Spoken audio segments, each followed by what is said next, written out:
কিছু টাকা জমিয়ে রেখেছেন মেয়েটাকে বিয়ে দেওয়ার জন্য। তো সবাই জানে যে উনি তো কোনোভাবে চলে, নামাজ পড়ে ইমাম সাহেবের কথা শুনে বাসায় গেছে। যেতে যেতে চিন্তা করলেন যে ইমাম সাহেব তো আল্লাহ ঘরের জন্য বলছেন, আমার কাছে তো 5,000 টাকা আছে, এটা কেউ না জানে কে, আল্লাহ সুবহানাহু ওয়া তাআলা। তিনি চিন্তা করলেন যে আমার মেয়ের জন্য বিয়ের জন্য টাকা তো রাখলাম, আল্লাহ চাইলে তো আমার মেয়ের ব্যবস্থাটা আল্লাহ নিজেই করে নিতে পারেন।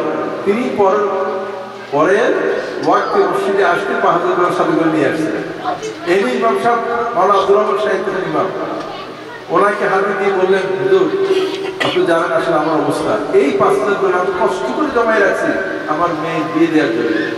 আমি চিন্তা করলাম আমার আল্লাহ আমার মেয়ের বিয়ের ব্যবস্থা করবেন, সেই জন্য আমার এই টাকাটা এই মসজিদের জন্য দিয়ে দিলাম আপনার। তিনি তার পরের দিন ফজরের নামাজে আসতেই আসা বা যাওয়ার পথে গাড়ি অ্যাক্সিডেন্টে ইন্তেকাল করলেন।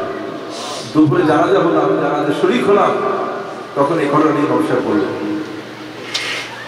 আপনি কি চিন্তা করে দেখতে পারেন এই লোকটাকে আল্লাহ সুবহানাহু ওয়া তাআলা শুধু একটি আমলের কারণে আল্লাহ মাফ করে দিলেন।